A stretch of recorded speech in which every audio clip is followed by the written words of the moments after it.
Good morning, good afternoon, good evening, and good night. It is so lovely to have your company here on the Erin Molan Show, wherever you are around the world. Thank you so much for joining us. I'm traveling, as you can see, if you're watching right now. If you're listening, I'm sitting in a hotel room in Miami. By the time you are listening to this, I'm getting on a flight very shortly and heading to New York City. So I will be there traveling around, doing some conferences, speaking at events. Lots of fun and exciting things, lots of really important things as well. I've caught up with the Consul General of Israel in New York, Ambassador Ofir Akunis, so you want to hear this conversation. He can't give too much away regarding the mayoral race and MAMDANI because they don't get involved in other countries' politics, but it's fairly obvious where he stands. We talk a lot about the world as it is, the peace deal, and the need for unity amongst Israelis and the Jewish community worldwide. How you balance that with still being able to be very passionate, still being able to disagree, still being able to have healthy, robust democracies, but not getting to a state where your enemies use that vulnerability to attack you and to kill you, as we saw on October 7. It's a fascinating conversation. We've also got Michelle Tafoya, who's coming up as well, who is an amazing American. She was a sportscaster for many years. So smart, so savvy, loves her politics, loves commentary, so has moved into this world. A very similar story to myself. And we talk a fair bit about that, about making that transition, about how footballers and athletes and basketballers reacted essentially to her being a conservative woman. We know that athletes are not always renowned for that, but it's so surprising. It's so surprising how many of them are closet conservatives. You don't have to hide, my friends. You don't have to hide it. I'm the same. In Australia, I get so many messages from current and former superstar athletes saying, love your stuff, you're amazing, everything you say I agree with. Say it publicly. It would be very helpful. But starting, let's now have a look at my conversation that I filmed here at the JNF USA Conference in Florida with the ambassador. Ambassador, we're here at the JNF USA Conference in Florida. You've spoken a couple of times now, and I note the use of the word unity. Why is that so crucial, not just for people in Israel, but the Jewish community globally? I am using it all the time because I think that this is the most important thing, and first of all, among us, the Jewish communities around the world, and the Israelis as well. When our enemies saw us divided, they attacked. That was the main reason, not the only reason, I have to tell you, but it was the main reason for them. And I think that when our enemies seeing our unity, they will respect us much more. And in general, it's better to be united than divided. That's it. It's a key point, but I ask you this, and I'm only fairly new to the Jewish community, an honorary member, as they tell me. They say if there are two Jews in a room, there are three opinions. How do you, and you would know that better than anyone, how do you maintain what makes your country, all the things that are wonderful, passion, difference of opinion, democracy, the whole shebang, with the need to face this existential threat of terrorists and this ideology that utilizes when you're not unified and uses it to attack you? Yeah, I will tell you. First of all, it's part of our DNA. I can argue with him or with her, but we need to behave. Will you win? Yeah, usually. But I want to tell you something. We need to behave. We can, think differently, and it's okay. I always think differently than my friends in the Tel Aviv high school or in the army. Usually I was the minority and I think differently, but I was very, my opinions were very strong and I never, gave up. But we always behave. It was very polite, and that's what we need actually to reflect to our enemies. About the attack on October 7th, it wasn't the first attack. It was the cruelest, but it wasn't the first. I read, it was early 1988, Hamas charter. They published their charter in 1988 in the Gaza Strip. And they wrote, we want to destroy the state of Israel and and establish a Muslim statehood instead. So they said it 40 years ago. And the others as well, Hezbollah, and then the Iranians, of course. You know, they actually, the slogan, Death to America, Death to Israel, came from Tehran. When was it? 1979? Okay, so they are very honest, and we need to listen very carefully to our enemies. Because if someone saying for 40 years or 50 years that he wants to destroy you, you better believe him. You don't even need to go back that far, and everything you say is correct. You look at the first ceasefire that was brokered by the Americans, and the first thing Hamas leadership did was get on television and say, we will repeat those atrocities the first opportunity we get. It's not a secret. So why the rest of the world can't see what is in front of them blows my mind. I think that unfortunately, we are living in an upside-down world. I remember 2 months ago, a few interviews in New York. They put me under pressure, and the anchors asked me about and I'm calling it the blood libel, modern blood libel, about the starvation in the Gaza Strip. So I said, it's a lie. So they asked me again, but there's starvation in the Gaza Strip. We saw the picture. I said, it's a fake picture. And they insist, and I insist. And what was happening in the last few weeks, we all saw that it was a lie and a blood libel. We must stand for the truth and be strong and proud. And this blood libel, it's a shame to all the media who actually spread it. It's a huge shame. I agree entirely. And there was a day when media would just give you the facts, tell you the truth. I know, it's utterly ridiculous. It's not Purim, actually. We are close to the high Jewish holidays. The New Year and others, Yom Kippur, the holiest holiday to the Jewish people, and Purim will be somewhere around March. So when we are talking about jokes, this is not a joke. But the media, they are acting differently in the last 10 years. And I said yesterday here to the JNF board members, I don't care about the anchors' opinions all the time. Yeah. I want them to, I want news. I want something new, not something old. And these old things, it's their opinions. Yeah. And I don't care about their opinions. So I'm switching, I'm using 100%. And using my remote. you shouldn't know an anchor's opinion. I am a commentator. I am an opinion host. You know my opinion. If I was a news anchor, you would have no idea where I stood on anything. I grew up in Tel Aviv. It was late 80s. And then in the very first years of the 90s, I used to, I was a journalist. Yeah. It was totally different. Yeah. I never talked about my own opinions, and I have very strong opinions. You better believe it. Yeah. But I never wrote them. Now, what's this? So this is a new era. This is a mad world. But I don't think that the media is the problem. I think that the weak leaders are the problems. And I'm talking about the Europeans, and you know their names, the European leaders. They know that the policy influenced by their small political interest. Yeah? They know it because there's a lot of, millions of immigrants from Muslim countries around the world who came to Europe in the last 25, 30 years. Now, they, instead of standing with the only democracy in the Middle East and their ally, the State of Israel, last month they declared that they want a Palestinian state. With all the respect, they can establish a Palestinian state there in their own countries, not in our own ancient homeland, the land of Israel, in Judea and Samaria.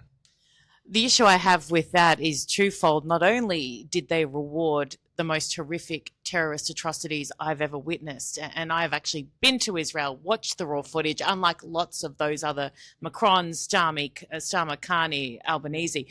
The second element, though, when the peace deal was brokered by President Trump, they all lined up to take credit. Marco Rubio said very publicly post their recognition, you have made this harder.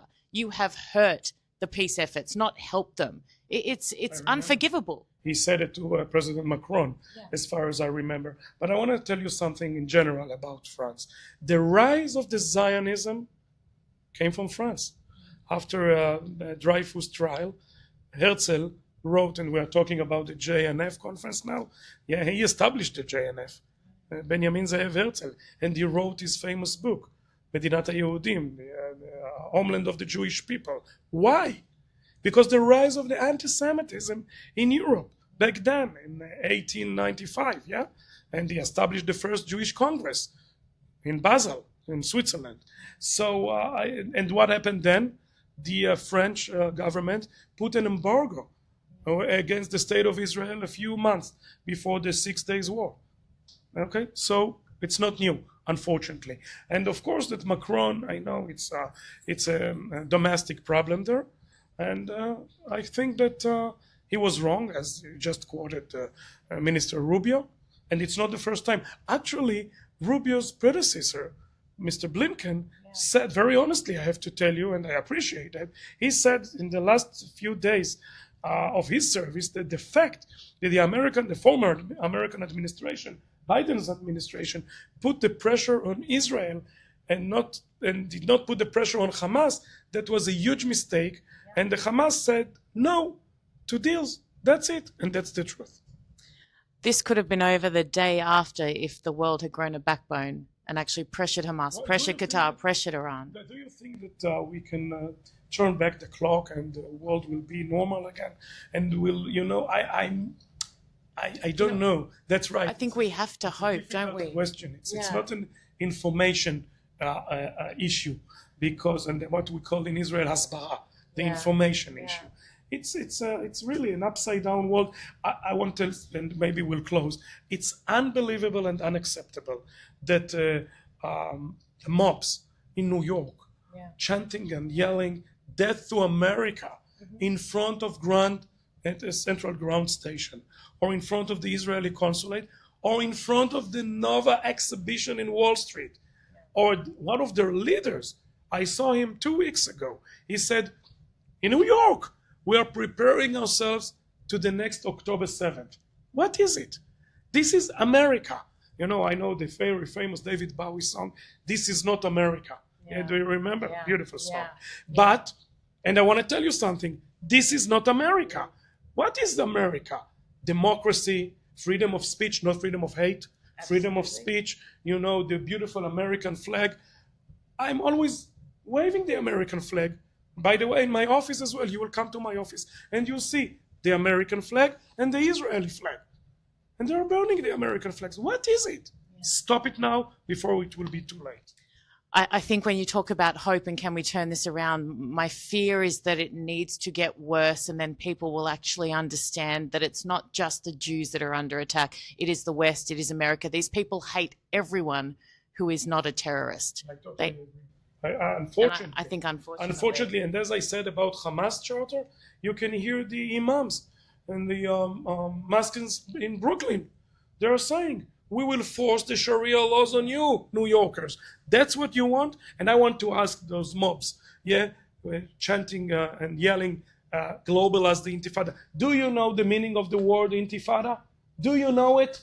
So stop it. Or maybe you should learn the meaning of the word Intifada in Arabic. They don't even know who they are, let alone what they... They're uneducated people and they are wild people. I'm sorry to say it. I saw the attack against the Hamilton faculty in Columbia last year. It was like the Kristallnacht in Germany in 1938. What is it? You want to say a different opinion? I agree. Say it. Don't, act like a wild people. That's it. I have to ask you before I let you go about MAMDANI and New York. What do you think, what is the greatest consequence of him taking office, and not just for Jewish people? Because I think people think, it's only going to affect the Jews. No, it will affect every single person in that city. So I will tell you very honestly, the Ministry of Foreign Affairs policy in Israel is not to involve domestic campaigns.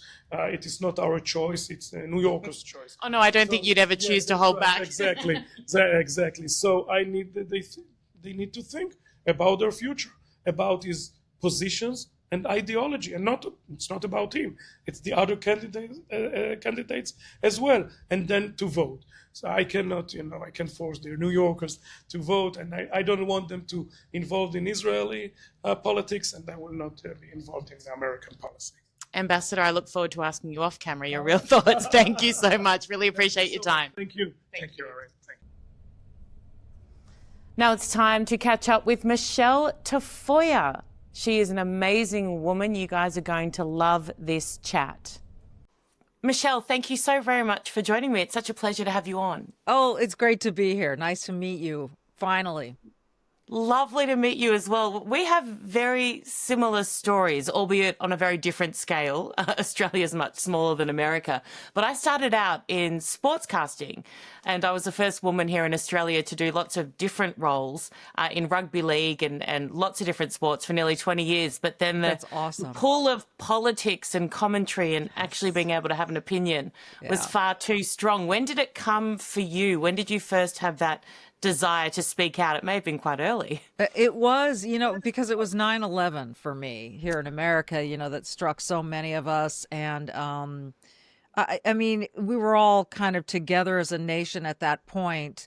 But then there were it was growing over time I saw divisiveness, and I saw it on the football field, and I saw it in my kids' schools, and I saw it everywhere. And I thought, this is strange. Like, race is becoming a bigger issue, and it's supposed to be a lesser issue. Why is this happening? And how fragile is American security really? And I think just becoming more educated in all of it, reading a lot, watching a lot, and over the course of time, I just felt like I had to speak. And I knew I couldn't do that. You're on the #1 show on television in prime time in America. They don't want you bringing controversy. And I understood that.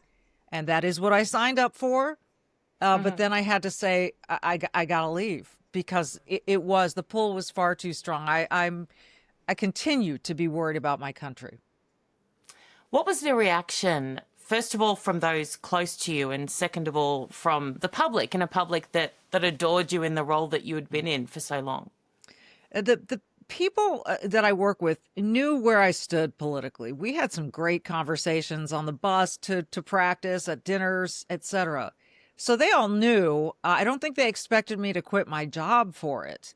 So that kind of took them aback. As far as the fans, it's been very mixed. Some people have decided that I'm some sort of bigot, and others have been cheering me even quietly through DMs or text messages.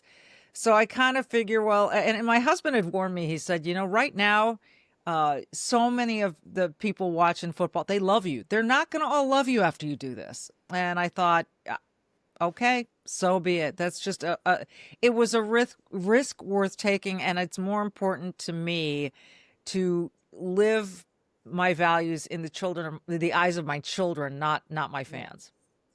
I love that. That's such a great point you make regarding the eyes of your kids, and when what they think of you becomes far more important than what anyone else thinks of you who you've never met and never will.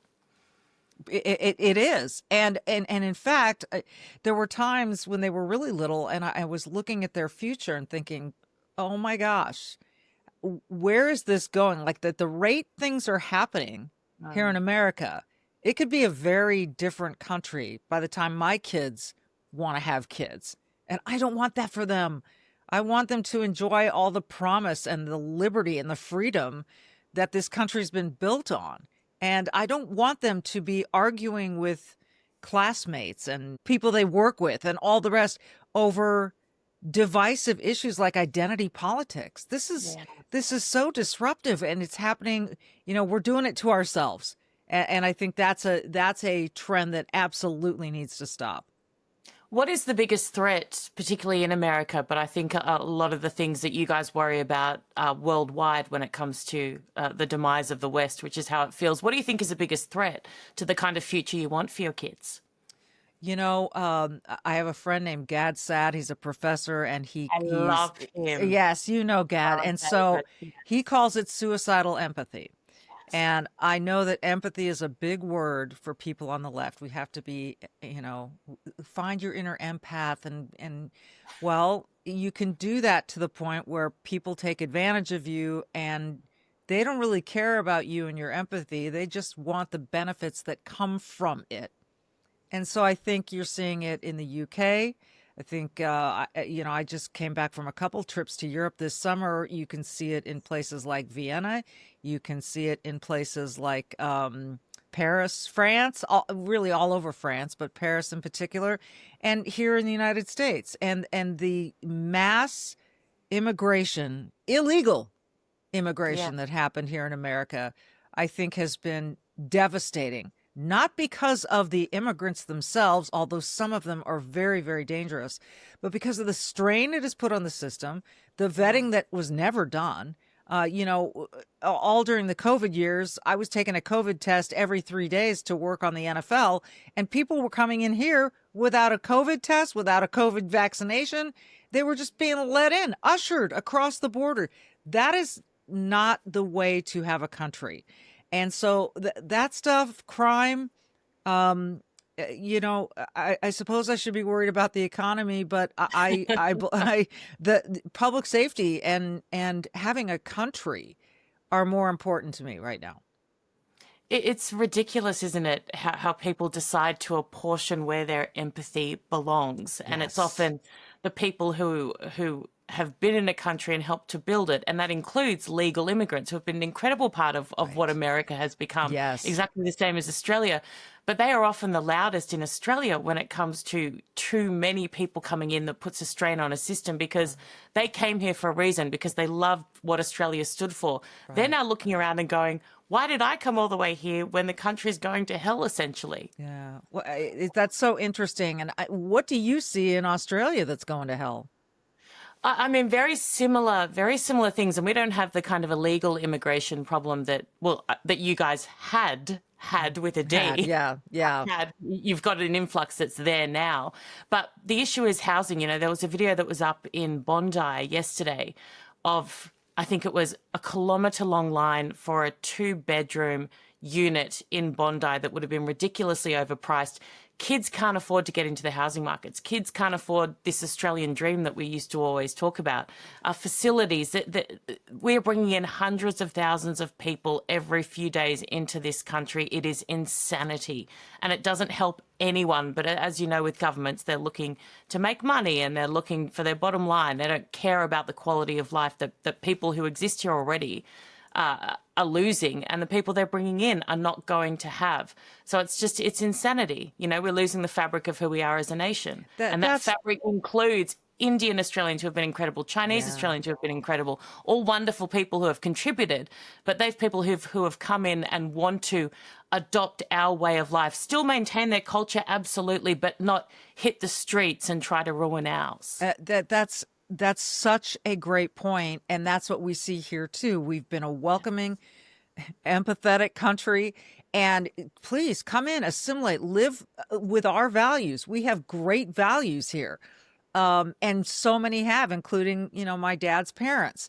And then they look around and they're going, there are these protests on the streets and activists and people who hate on this country. Why are you here then? What are you doing here? And so, I hate. Question, but you couldn't ask it because, God forbid, I mean, that would make you a bigot. I've been called every name in the book, and so I'm sort of, callous to it now. I just whatever. If that's what you think of me, it's because you don't know me, and you don't know my background, and you don't know my history, and you don't know my heart. And so, I try to share as much of all of that as I can in the podcast that I do. But it seems to me there's such a bizarre division, and you said it. It's like this Western affinity or no. We hate that people are wealthy. We hate that people are successful. We hate that people have opportunities. You are all the oppressors and we are the oppressed, and there's nothing in between. And that couldn't be further from the truth. And we got here, and really the chickens are coming home to roost from so many things, whether it's how these kids have been taught in academic institutions, large and small, young and old, and the media and Hollywood and all of this. And it's why is it that we have to honor everybody else's culture, but we can't honor our own culture, which you have in Australia and we have here in America as well? And I'm happy to honor anybody's culture, as long as you don't say that we can't celebrate ours. It's kind of like in religion, Christians are kind of hated across the world. You can have your own religion. That we've got that freedom here in the United States in the Bill of Rights. But why would you want to take mine from me? It's such a great point. And you mentioned education earlier. And in our schools here in Australia, we essentially teach kids to be completely ashamed of who we are. We tell our own kids that we are racist, that we were oppressors. Why would any child who's been brought up in that environment want to fight to maintain what Australia is, because they're being told that it's an awful place that doesn't deserve to have its culture and its ideology and its beliefs maintained? It breaks my heart. One of the most enjoyable, memorable months of my life was the 2000 games in Sydney, the Summer Games. And I got to cover them for NBC, and I did a number of different sports. And my husband came down with me, and we almost didn't leave. We loved it so much. We loved it. And I'll tell you something else. It was very affordable then. It was like, we were pleasantly surprised. We loved the people. We loved the culture. That experience, I'm telling you, and we came home and we said jokingly to kind of half jokingly, hey, if we don't show up someday, it's because we went to Sydney. We're moving to Sydney. So that it's heartbreaking for me to see this. And I do hear that politicians in Australia have gone just as far left as many of ours have. Yeah, it's embarrassing. And I always think of this silent majority, but then I look at what your silent majority did in your country in regards to who you put into the White House, and I compare it to our country keeping the same bloke in who has just failed on so many levels. You start to question that silent majority that I used to feel confident in. Yeah. Oh, it's a little scary in a way, because you don't know, is there something nefarious at play here? And I think in some cases there absolutely is.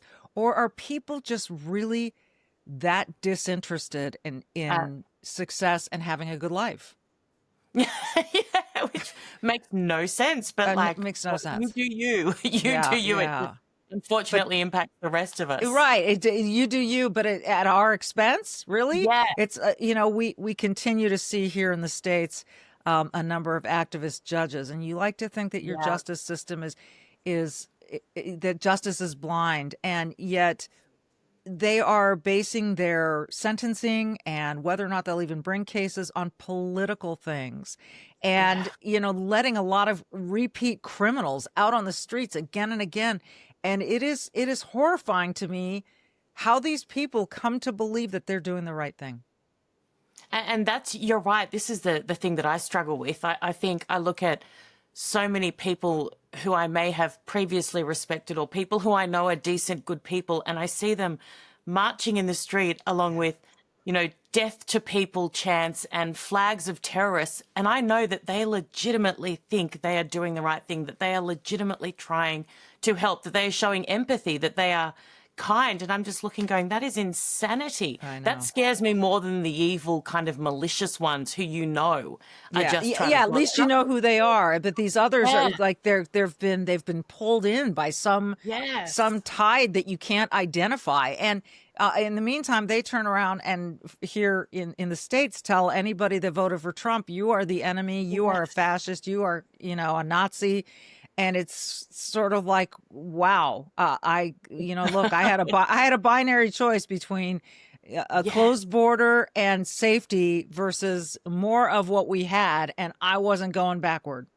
100%. I'd love to ask, I'm much later into this space than you are in terms of doing my own thing, but the number of messages that I get privately, and I've had 3 in the last week from very high profile, famous Australian athletes who send me messages. I love your commentary, spot on, common sense. Awesome. And I'm going, that's awesome. Do you get those as well? Absolutely. And sometimes they catch me.